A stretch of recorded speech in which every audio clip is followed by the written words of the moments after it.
And I think this comes out.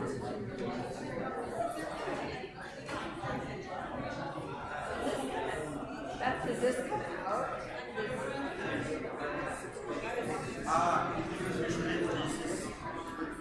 Yes, these navigate restrictions on these there and there.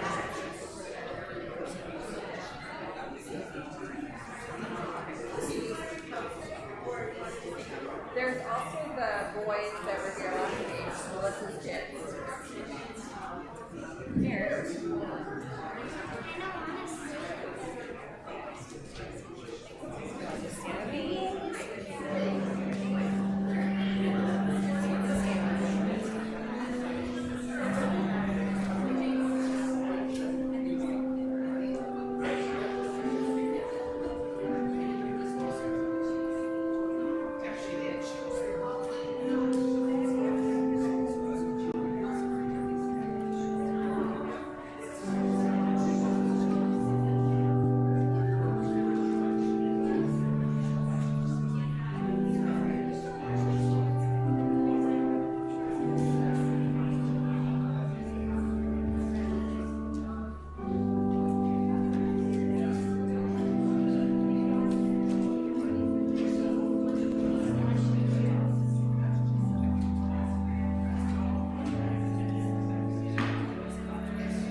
Good morning. My name is Melissa Shepline. My pronouns are she, her, and I am a tall, middle-aged woman wearing a colorful tank top and reading glasses for the first time. And I should use them, huh? I'm happy to serve as the worship associate this morning and to call us to worship with our chalice lighting. A flaming chalice has been one symbol of Unitarian Universalism for many decades, a symbol of hope, of reason, of the spark of the divine that shines in all of us. We join our siblings in faith each Sunday by lighting our chalice here in our sanctuary, and we invite those online to light a flame wherever you are as we light ours with these words. What is it we worship when we gather as you use? Rather than adoration of deity, we gather to practice reverence for all life. Rather than lone truths and fixed answers, we gather to awaken curiosity and nurture our search for meaning. Rather than continuing the myth of rugged individuality, we gather to embody our holy interdependence. We gather weary and uplifted, despairing and hopeful, broken and yet still whole and fully loved. In the spirit of beloved community, we light our chalice today. And now please rise, embody your spirit for our opening song, number 121 in the gray hymnal, We'll Build a Land, and Sam Bashirs will lead our singing this morning.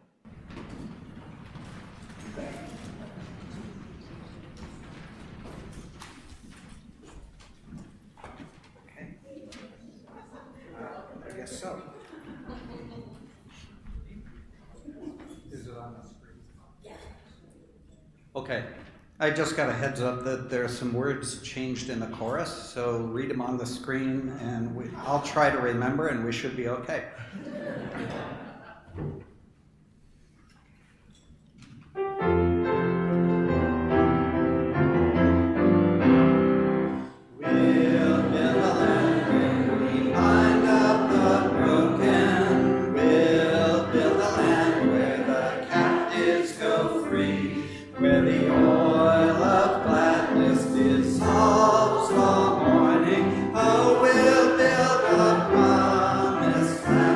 Can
Good morning, everyone.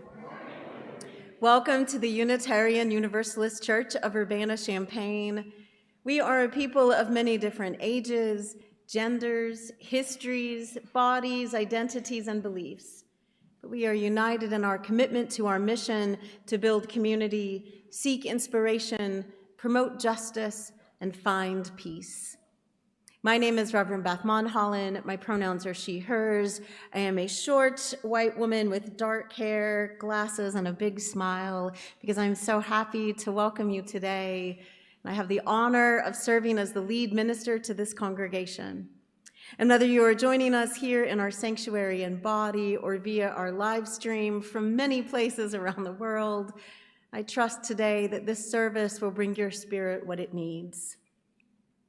If you're a visitor today, we bid you a special welcome. And if you would like to stay connected to the congregation and be added to our weekly e-news, then I invite you to fill out a guest card and drop that in the offering plate later in the service. We are, as I said, a congregation of all ages, which means we welcome the noises and potential distractions that young people can bring into a Sunday morning. Children are always invited to stay in the sanctuary for the entirety of the service. And during the summer, while our faith development program is on hiatus, all services are all ages. Typically, we do have a nursery available for little ones 4 and under, but our nursery staff are sick today. And so the young people who are here can just hang out with us. Right, Lucy? Right, Dante? Yeah. I invite you to look around at the color-coded lanyards. Mine's in my pocket. Of your neighbors. These are our clues for how we would like to interact with each other and keep each other safe and practice consent in community. If someone is wearing yellow or red, just wave at them from a distance. And if they're wearing green, you should still just ask them before you hug them. That's all I'm gonna say. But now that I have bid you welcome, I would invite you, before I do that, 2 more reminders. You are humans in human bodies, and you might need to wiggle or keep your hands busy to concentrate. And if that's the case, and you'd like a coloring pack or a fidget and sensory toy, they're available just outside the doors to the sanctuary. And if you need to stretch your legs, get your wiggles out, or just attend to your body's needs, you can always join the live stream of the service in Fellowship Hall. And now that I have bid you welcome, I would invite you to greet each other this morning. If you're joining us via our live stream, drop a hello and your name in the YouTube chat. And if you're here in the sanctuary, I will ring our chime, and I invite you to turn to a neighbor and say good morning and ask how they're enjoying this cooler day. I'll ring the chime when it's time for us to come back together.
Thank you for those lively and energetic greetings. I encourage you to keep the conversation flowing after Fellowship Hall. During our fellowship hour, we always have coffee and tea and lots of treats because of our fabulous hospitality teams. And today, we have a very special fellowship hour because our candidate for our Minister of Faith Development, Reverend Julian Jamaica Soto, who is up here with me.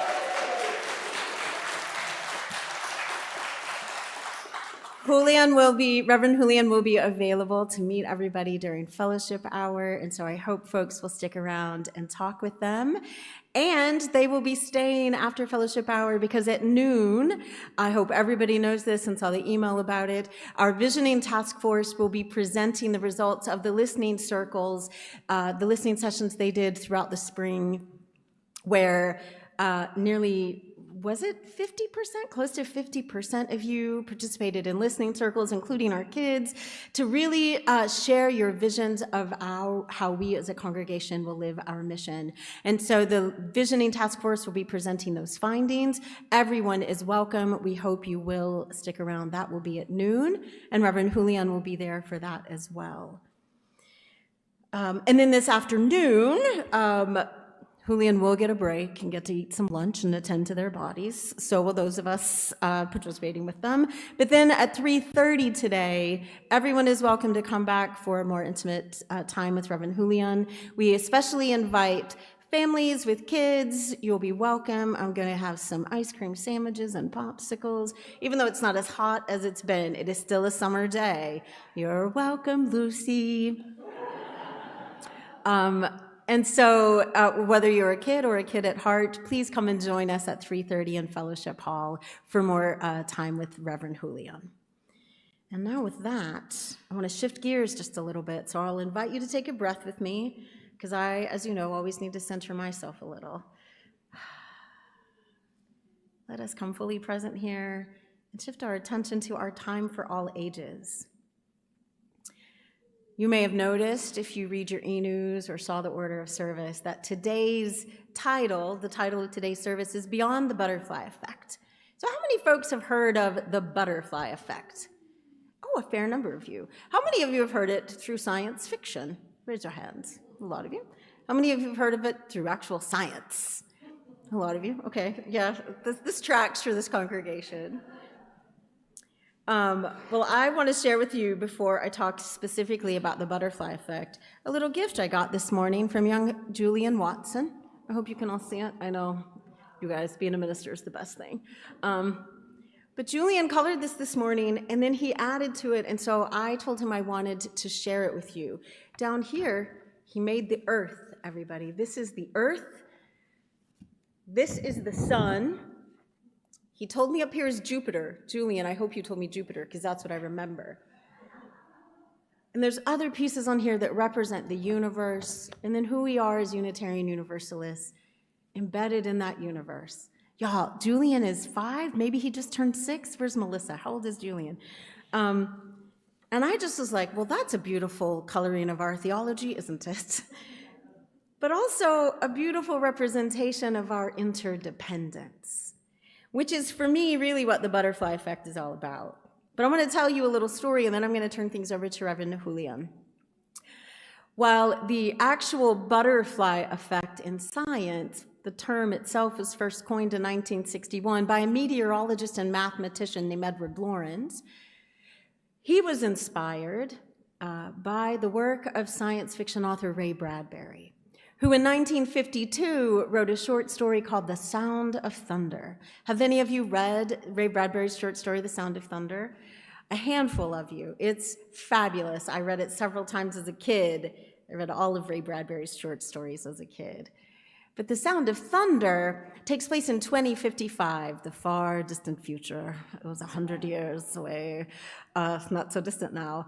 But in 2055, in the story Ray Bradbury wrote, humans had created time travel. And of course, if you were really, really, really, really, really wealthy, you were the one that got to participate in time travel. So it's still for the 1%.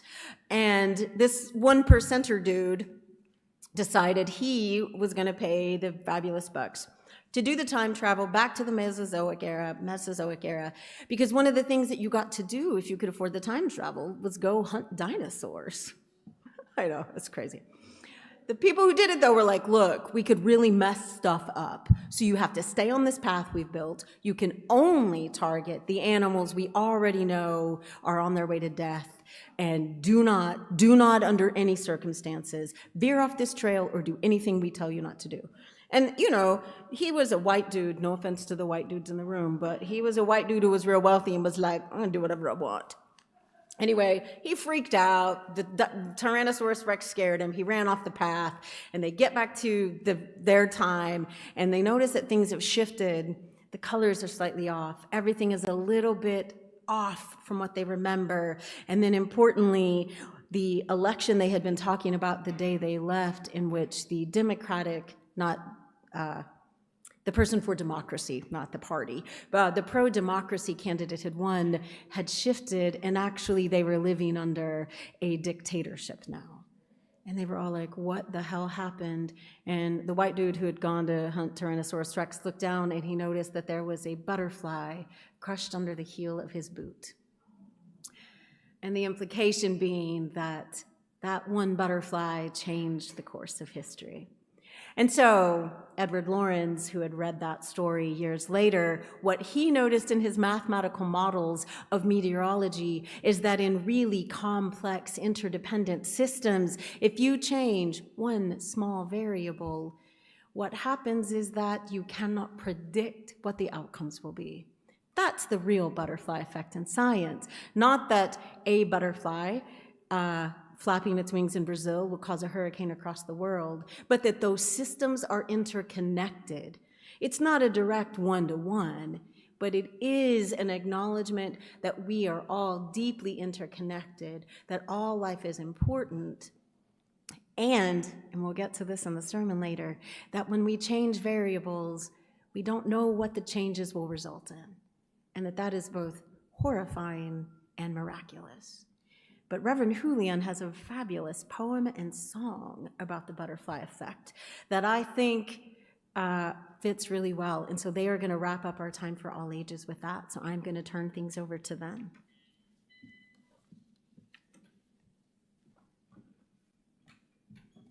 My universe.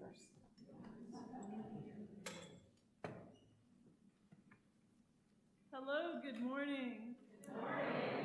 My name is Reverend Julian Hanlagda Soto. My pronouns are they, her, and he.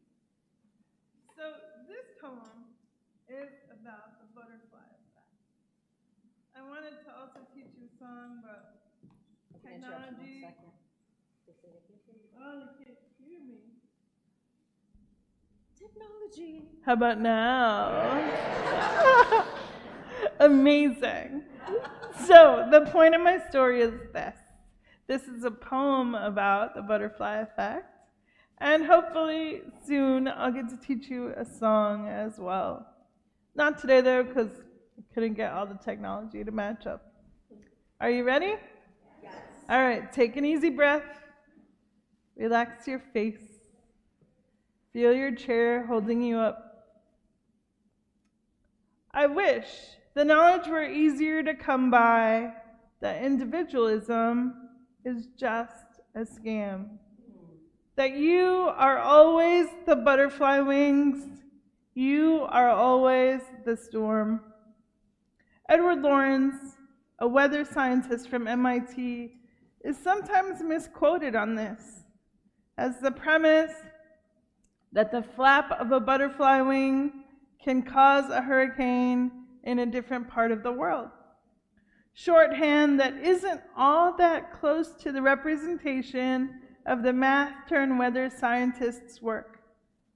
He proposed that should we make even a tiny alteration to nature, we would never know what would have happened if we hadn't disturbed it, since subsequent changes are too complex and entangled to restore to a previous state. Which is to say that you have an immeasurable effect on the system. It will change you, and you will shape its DNA. You must not believe the lying lie that you do not matter, that whatever change you can organize is so insufficient as to not be worth your time, your energy, your life force. You must be willing to dream a dream that carries your community forward. This is how we rise. This day is polluted with a mistrust of truth. fertile and warm medium for unchecked cruelty and power. You must choose to scream the truth until every leaf and stone bears unrepentant witness to what happens when you try to cage and smash, to pin and frame a butterfly and their thousands and thousands of fabulous, flamboyant friends.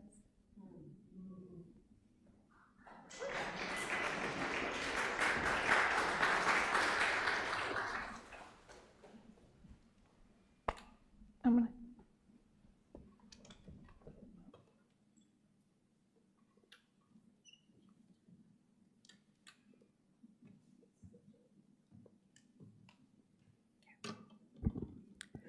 Each week, we practice spiritual generosity by making space for the joys and sorrows we carry with us whenever we gather. We begin this practice with an embodied ritual of singing a blessing song, and today you'll be invited to come forward during that song and light a candle for all that you are holding today. We have stones and petals today, actually. So you can submit a joys and sorrows card or send an email to joysandsorrows@uucuc.org, and we will share those aloud later in the service.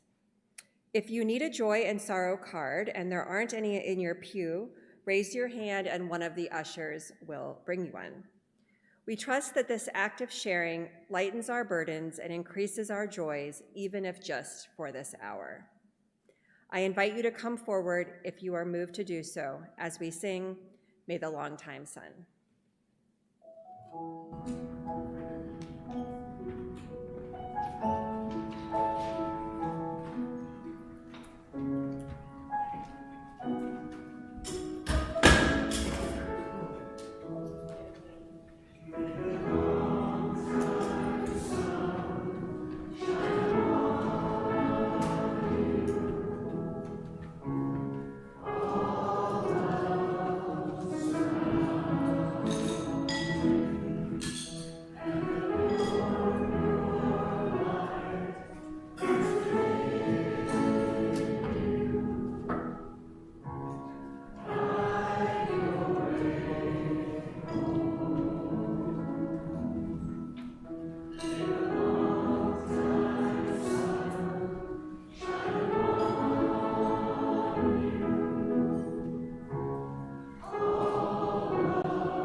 We live our mission at this congregation by connecting day to day and week to week through the opportunities both within and beyond our walls. This means welcoming new members and engaging with the many opportunities offered through our faith development, congregational life, and social action councils.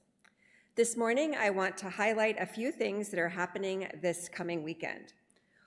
Our Queer UUs and Allies Coalition, or QUAC, will be hosting their next afternoon of crafting together on Saturday, June 20th at 2 p.m. in Fellowship Hall. All are welcome for a fun afternoon of junk journaling. The UUA General Assembly begins today online, and we will be live streaming the Sunday worship here in the sanctuary next Sunday. Everyone is welcome to attend this event that will be shared by thousands of UUs all over the country. And finally, Reverend Beth will be away on vacation from June 19th to the 28th. Alyssa and Kate will be available for administrative questions, and the Care Corps team will be available for pastoral concerns. Read more details about these and other events in our e-news, and check out the full calendar of events in Realm. Each Sunday, in recognition of our very real interdependence and reliance on each other, we pass the plate and share our offering with an organization doing the work of justice in the world. Our shared offering this month, partner for the month of June, is the Illinois Coalition for Immigrant and Refugee Rights, ICIRR, which builds power with over 100 member and partner organizations representing diverse immigrant and refugee communities. Together, the coalition works to win policies to ensure a more equitable society rooted in dignity and respect for all. UU-CUC Immigrant Justice Team is a member of this organization through our Rapid Response Network, and we are honored as a congregation to support this work through our shared offering this month. You can give through Realm and via the online portal on our website, or if you are here in the sanctuary, the plate will be passed and checks can be made out to UU-CUC, and in the memo, put shared offering. Half of all non-pledge donations will go towards sustaining the work of this church, and the other half will go directly to our shared offering partner. The crooners will sing the offering song today, and when the music begins, the offering will be gratefully accepted. We invite you to give whatever is generous for you. This is also the time to submit a written joy or sorrow.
Thank you, crooners. And thank you for agreeing to that like 4 days ago. Yay! I knew they knew it. And thank you all for your generosity this morning. Your generosity in giving to this congregation through your finances, but also through your time and your energy, and for the ways in which we build community by holding space for each other. So it's our time to share some joys and sorrows, some griefs and gratitudes that folks today would like shared aloud. Thank you, Chris. If you still have a card or an email you would like to send, you are welcome to do so. You can bring it up to me or hand it to Chris. He'll make sure it gets to me. But a few things today. Karen and Anna, who have been attending online for well over a year, and I think are watching right now, good morning, have some really great news to share. So Karen says, this last week has been one of joys. Anna signed her retirement papers. We are pre-qualified to buy a house in CU. Our Florida house went under contract today to be sold, and we are traveling up to CU tomorrow to look for houses to buy, and we'll be here in person next Sunday. We are so excited and grateful things are moving forward. We are excited to welcome you in body and not just spirit. This is a sorrow shared by Willow. Sorry, I forgot, by Crow. My friend and housemate is having increasingly bad health issues and was hospitalized a couple days ago. They'll be discharged today, but their physical health and stability is diminished greatly. They have a plan to go forward, but please keep them in your thoughts and prayers. Thank you, Crow. A mixed joy from Sam Bashir's. Our friends of 30 years, Matt Snyder and Owen Carson, are moving to Eugene, Oregon this week.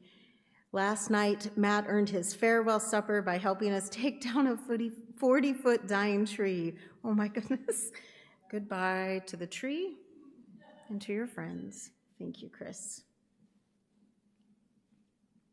This is from someone sharing anonymously this morning, a sorrow that they ended an almost 2-year-long relationship, but joy for new, healthy, and happy beginnings. And Jim Hannum shares happy birthday. Jim and Sandy's son Jeff turned 47 yesterday. I know he's not here, but Jim and Sandy are. Happy birthday to your baby, who's 47 now. This is also shared anonymously from one of our members. I've been struggling deeply with PTSD this past week, but I've also had new victories in breaking out of the spiral. 1 step back, but 2 steps forward. Amen.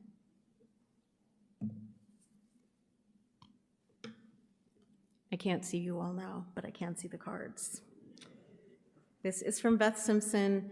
A beautiful person is going through a weird time, really weird. Hold them in love. Oh, Beth, we will. Dear ones, it is a really weird time collectively, and when you're having a really weird time personally, love will be held, you will be held in love and surrounded in it, at least when you're here. Another birthday celebration. This is from Jody Hanger and Chris Hanauer, who share that, well, Jody wrote it, but today is our beautiful daughter's birthday, and this supersedes any other events which may be happening today. Amen. From Randy Bingner. After 1.5 years, I am off 2 different meds, and we are in wait and see mode. Randy, congrats. That's really wonderful. A sorrow from Jim Wersch. My 87-year-old sister was taken to hospital last night with pneumonia. Jim, we're holding you and her in care. And this is from Karen Richardson, a sorrow. I haven't admitted it out loud yet, but I'm nervous and worried because on June 30th, July 1st, I lose access to the house I've been living at since August. I've been applying to dozens of jobs in the last week since getting the deadline, and so far no luck, and no luck on the housing front either. Kieran, thank you for sharing that, for your vulnerability, and for practicing what today's service is about, which is knowing that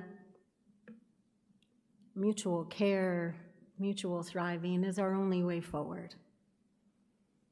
For all that we've shared aloud today, for all that we are always silently carrying in our hearts, I ask us, in whatever spirit of prayer and meditation that calls to us, to take a moment of silence.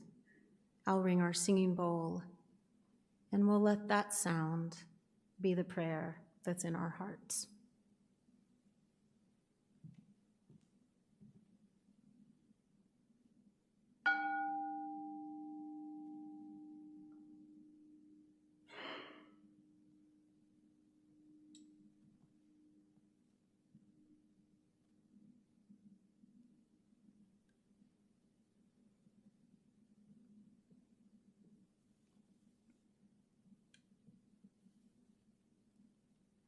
I have a reading for us this morning, a meditative reading, if you will, that I think follows well on our spoken joys and sorrows. It comes from a piece written by Danielle Laporte, which Danielle titles The Manifesto of Encouragement. And so during this month, where our theme is flourishing, as we think about how we might flourish together and all the ways that our society makes that so hard, I invite us to remember that we are in this together. None of us is alone, no matter how lonely or alone we may feel in any given moment. So I invite you to breathe. Be comfortable wherever you are. Let your heart open as much as it can today. And take in these words from Danielle Laporte. Right now, there are Tibetan Buddhist monks in a temple in the Himalayas endlessly reciting mantras for the cessation of your suffering and for the flourishing of your happiness. Someone you haven't met yet is already dreaming of adoring you. Someone is writing a book that you will read in the next 2 years that will change how you look at life. Nuns in the Alps are in endless vigil, praying for the Holy Spirit to alight the hearts of all God's children. A farmer is looking at his organic crops and whispering, "Nourish them." Someone wants to kiss you, to hold you, to make tea for you. Someone is willing to lend you money, wants to know what your favorite food is, and treat you to a movie. Someone in your orbit has something immensely valuable to give you for free. Something is being invented this year that will change how your generation lives, communicates, heals, and passes on. The next great song is being rehearsed. Thousands of people are in yoga classes right now, intentionally sending light out from their heart chakras and wrapping it around the earth. Millions of children are assuming that everything is amazing and will always be that way. Someone just this second wished for world peace in earnest. Some civil servant is making sure that you get your mail and your garbage is picked up, that the trains are running mostly on time, and that you are generally safe. Someone is dedicating their days to protecting your civil liberties and to clean drinking water. Someone is curing the incurable.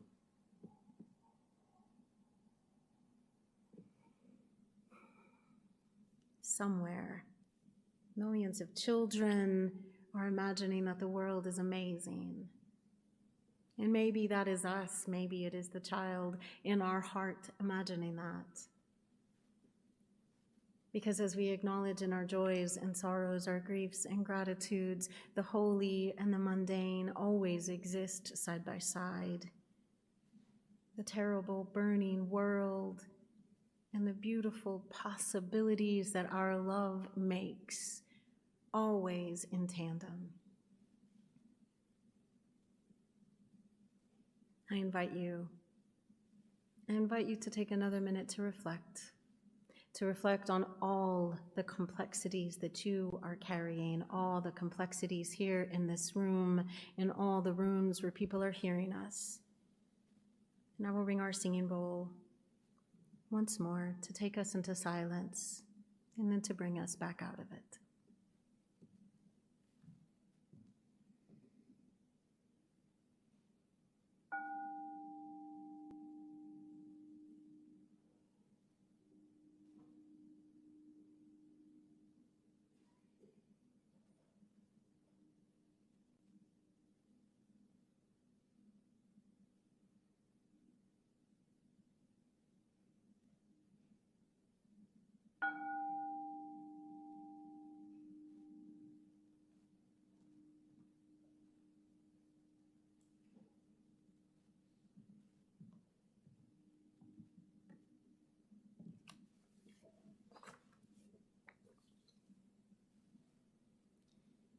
Does anybody know what this is that I just pulled off that plant? CJ can't answer because she brought it, so.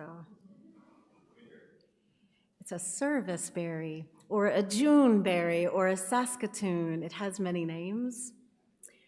And it is the title also of a beautiful little book by Indigenous writer and botanist Robin Wall Kimmerer.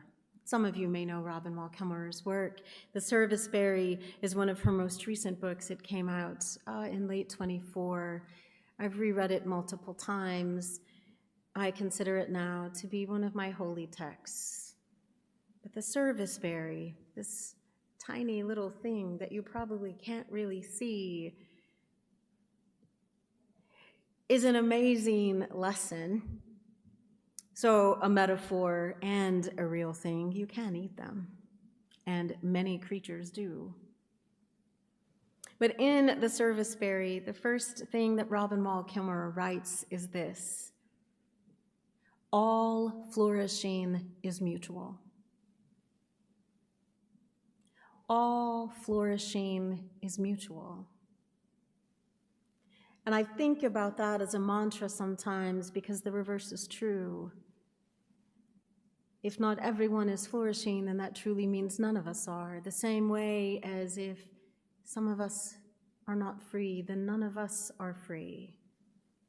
I like the positive. We're all free when everyone is free. All flourishing is mutual. As a botanist and an indigenous member of the indigenous tribes, she's Potawatomi. Robin Wall Kimmerer, in her work, often brings us lessons from the earth itself and from what she has learned from her own native traditions. And she talks about how in her culture of origin and in her work as a botanist, what she has come to do is to cultivate gratitude for the earth of which we are a part. Sometimes we as humans talk about going back to nature, but we are nature. We are not separate from it. This earth itself, as I have preached about before, lives in our very bones. And so these service berries, these simple little berries that thrive in the spring and become food for an entire ecosystem of creatures, including humans, teach us some lessons about what mutual flourishing and thriving looks like.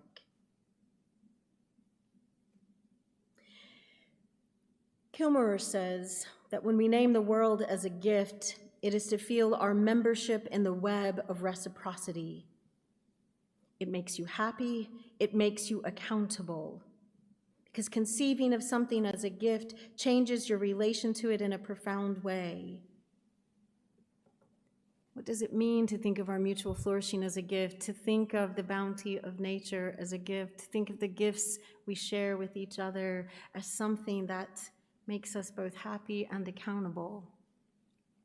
I've talked about accountability a lot in lots of different contexts, and what I found is that we as Unitarian Universalists, particularly those of us who are white-skinned Unitarian Universalists, we flinch away from the word accountable Because as Sonia Renee Taylor, another one of my modern day prophets, has said, white supremacy has meant that we cannot conceive of accountability without punishment. But accountability does not have to be tied up in punishment. Accountability means we understand that what we do to the earth, we do to ourselves. That what we do to another, we do to ourselves. And so we live in gratitude and accountability to make the world flourishing and thriving, not in our own image, but in the earth's image itself.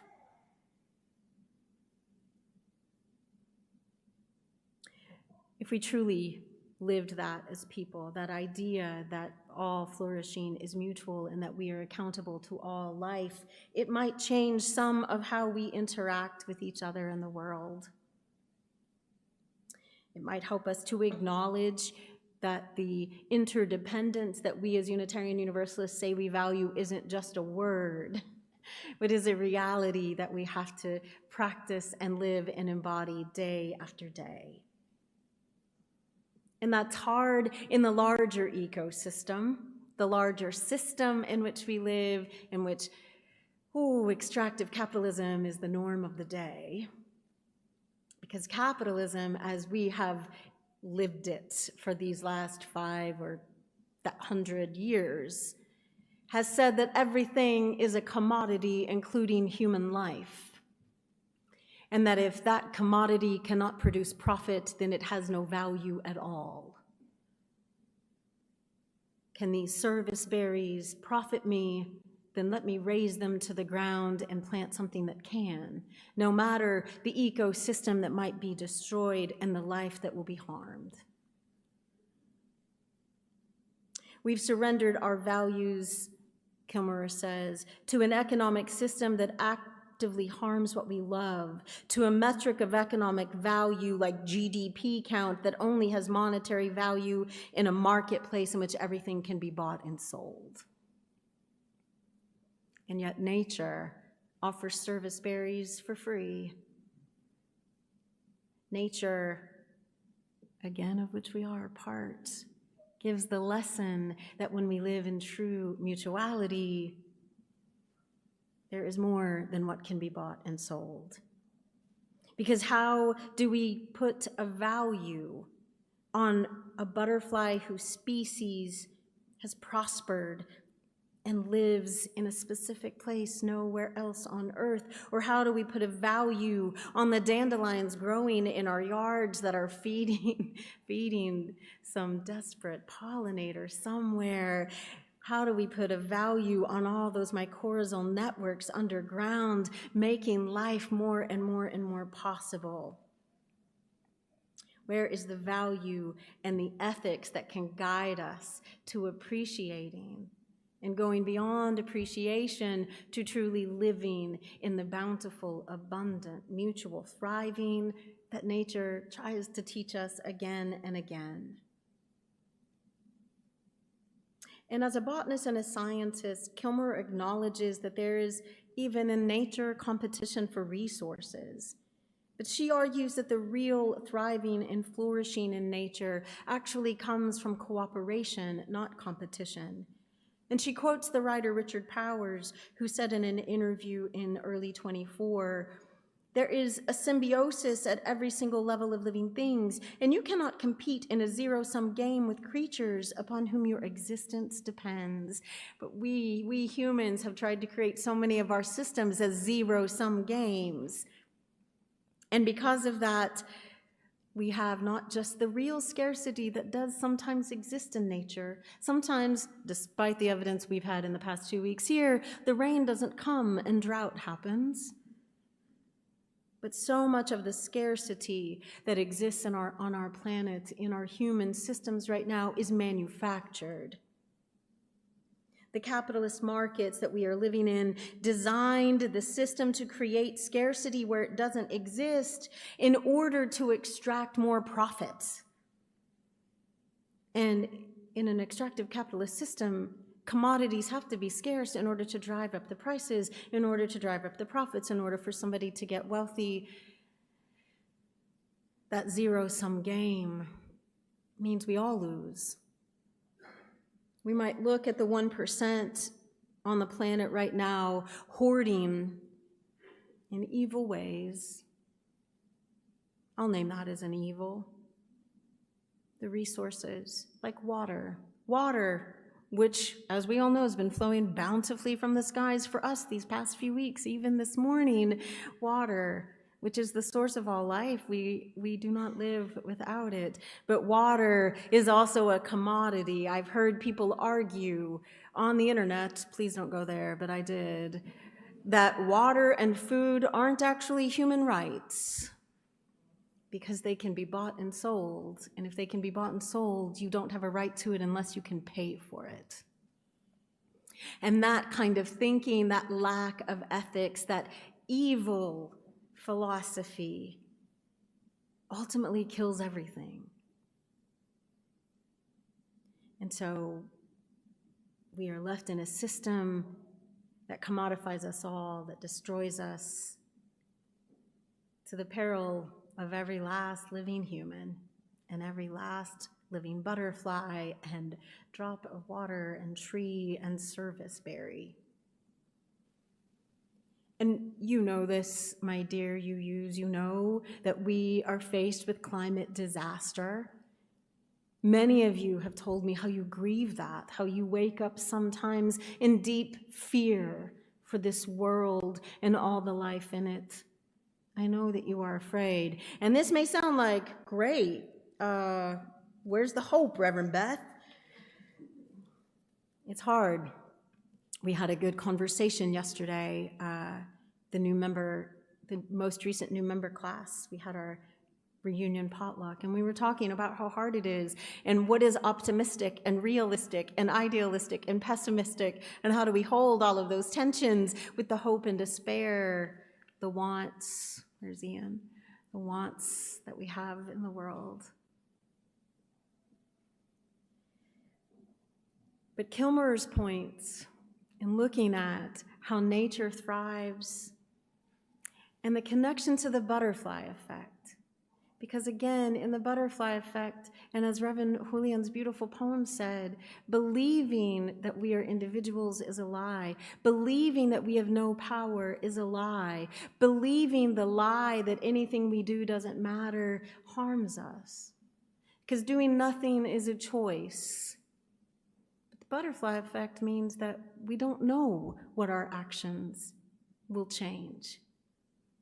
So we need to take the actions in the trust and the hope for the mutual thriving of us all. There is an economist that Kilmer quotes who offers a different model of economic systems than the extractive, evil one in which we currently live. That economist is Dr. Kate Raworth. And she has a model that's called the donut economics. Are there any economists in here who know this? If Walt McMahon was still alive, I bet he could preach this sermon for us.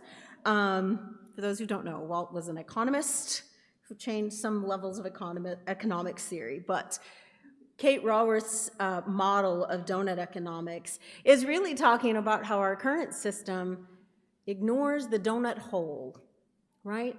And that we leave out so much. We've created this system that's like, here's what we will give, assign value to. But inside that hole is where all of us live. The donut hole is where things that go uncounted in our current systems actually thrive. And if we actually created economic models that acknowledged that actually said the GDP is not actually a good or valid way of saying, are we doing okay as a country? But what if we actually gave value to all of the caregiving that goes unpaid? To the gardening and little free libraries and little free pantries that pop up all over communities everywhere? What if we had an economic model that took the assumptions about profit as the only way we measure things and threw it out the window and said there's other ways to measure our well-being and GDP is actually not it? If we counted not in dollars and cents, but in how much a community, both the human community and the other life, is thriving and flourishing together.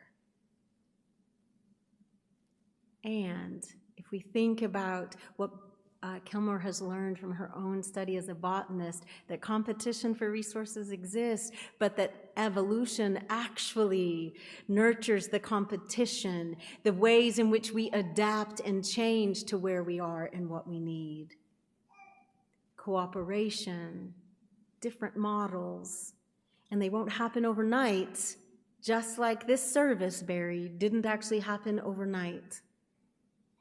And so the lesson, Kilmer says, isn't that we can do nothing. It isn't that we're going to get rid of extractive capitalism overnight or, honestly, in this lifetime. It's that we do both and. We acknowledge the system we're in and where we are with the work in our hands. We change it.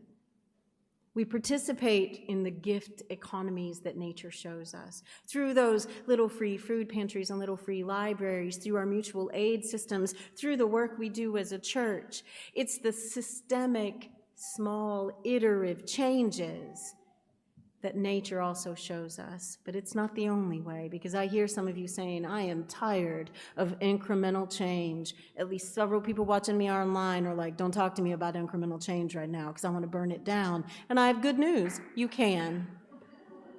Because that is the other way that change happens in nature and changes in systems. It's not either or, it's both and. We work for the incremental changes that we do now, and we do creative disruptions, because you know what a forest fire is? A forest fire moves into the gaps, cleans out what doesn't work, and makes space for new growth. And we need the iterative changes of the bird taking the seed from the serviceberry and letting it land somewhere else so a new serviceberry grows, and let that process happen. And we need also the forest fires that are going to clear the old, unhealthy crap out of the way. Incremental change and creative disruption at the same time. We have to do both. Nature teaches us that. The serviceberries teach us that. We as a people get tired. We as Unitarian Universalists, many of you, I look around and I know some of you are like, look, I'm 80. I've been marching for 70 years. I've been writing the letters. I've been demanding that somebody recognize my humanity as a queer person, as a trans person, as an immigrant, as a woman, as a name it. We know, and we get tired. But we still have power to change things. We're sitting in this room together because 70 years ago, somebody changed something and made it possible for us to be here. And we are making it possible with both our creative disruptions and the things that we will burn down and the incremental changes and the seeds that we plant for, I'm going to use Dante again, everybody, as long as Angie brings this baby into my line of sight 70 years from now, when Dante is 70 years old and all of us, except maybe Lucy, are gone, Dante will say they planted seeds 70 years ago. And pardon my language here, folks, but they burned some shit down too. And we rose from the ashes of that into a more flourishing, thriving, mutual world, with our gifts to each other, with our love for each other, with what we plant and what we create. We do that. Not somebody else out there, not some savior who's coming. We do it. We do it every day. I believe that. The serviceberries teach us that. They keep blooming. They keep thriving.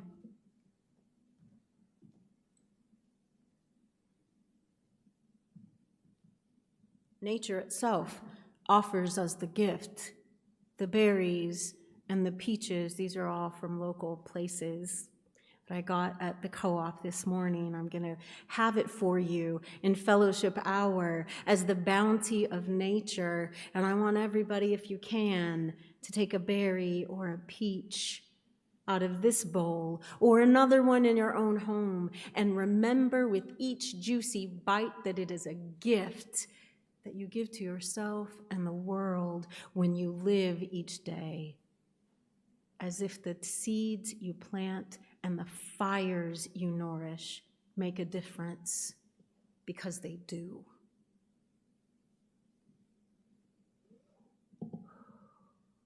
I'll invite you to rise in body or spirit. For our closing song, my dear ones, Fire of Commitment, because we keep the fires burning. Sam, will you go?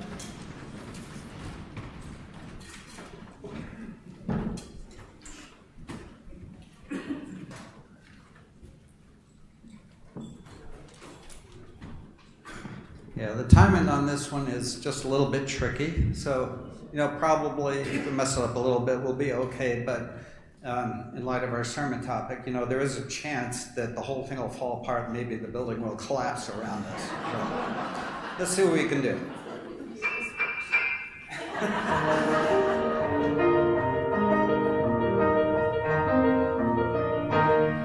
From the light of days remembered, burns a beacon bright and clear, guiding hands and hearts and spirits into faith set free from fear. When the fire of commitment sets our mind and soul ablaze, when our hunger and our passion need to call us on our way, when we live with deep assurance of the flame that burns within, then our promise finds fulfillment and our future can begin.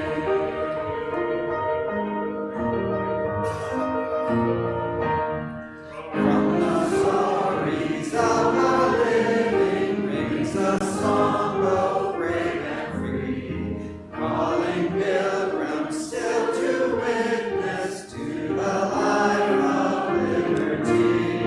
When the fire of commitment sets our mind and soul ablaze, when our hunger and our passion need to call us on our way, when we live with deep assurance of the flame that burns within, then our promise finds fulfillment and our future can begin.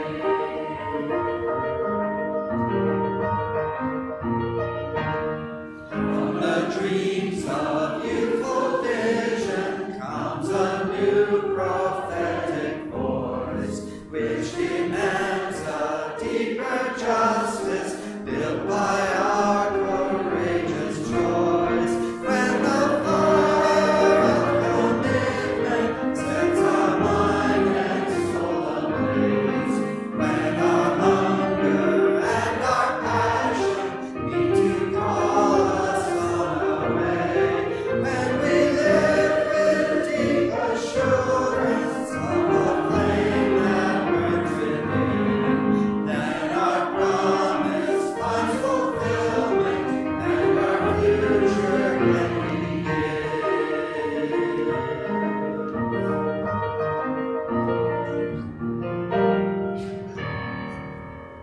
Thank you, dear ones. May you enjoy these berries and the bounty that is all around us. May you trust that, like butterflies and service berries, your life, the spreading of your wings, the spreading of your seeds, makes a difference. I'll remind you to join us in fellowship hour to talk more with Reverend Julian, to stick around for our noon report from our visioning task force, which will be wonderful and amazing, and to just remember to keep breathing. We'll extinguish our chalice this morning with our chalice extinguishing words from Reverend Elizabeth Sully Jones. They're in your order of service and on the screen. Say them with me if you will. We extinguish this flame, but not the light of truth, the warmth of community, or the fire of commitment. These we carry in our hearts until we are together again.